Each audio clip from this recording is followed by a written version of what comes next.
Nung unang panahon sa aklat ng kronika matatagpuan isang hari ng Huda, may takot sa puso gaya ng sinuman.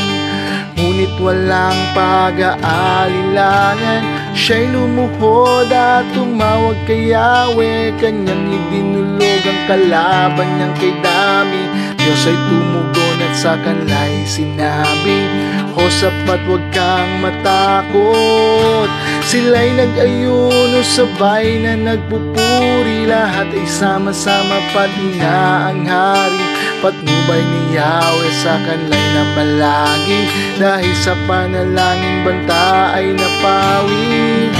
Gising na bayan, tayo'y magkaisa, oras na laan, huwag nang sayangin pa. Magpakatatag at manalangin na, kay Jesus na siyang tanging pag-asa.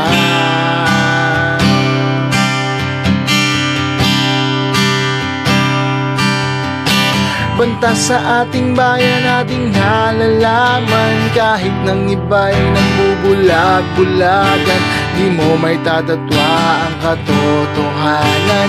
Isang araw ay wala ng kalayaan, kawawang bansa kung si Jesus di maghahari. Walang patutunguhan, tiyak na masasawi, ating inang bayan walang pasubali. Kung kunin ang kaaway, sila'y magwawagi. Gising na bayan, tayo'y magkaisa, oras na laan, huwag nang sayangin pa. Magpakatatag at manalangin na, kay Jesus na siyang tanging pag-asa.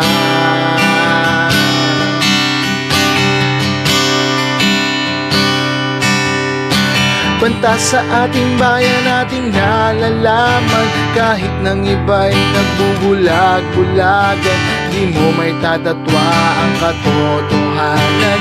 Isang araw ay wala ng kalayaan, kawawang bansa kung si Jesus di maghahari. Walang patutunguhan, tiyak na masasawi, ating inang bayan walang pasubali. Kung kunin ang kaaway, sila'y magwawagi.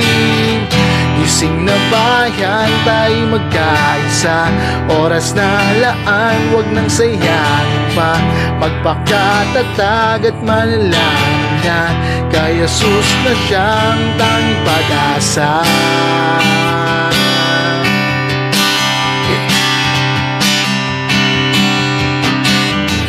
Gising na bayan, tayo'y magkaisa, oras na laan, huwag nang sayangin pa.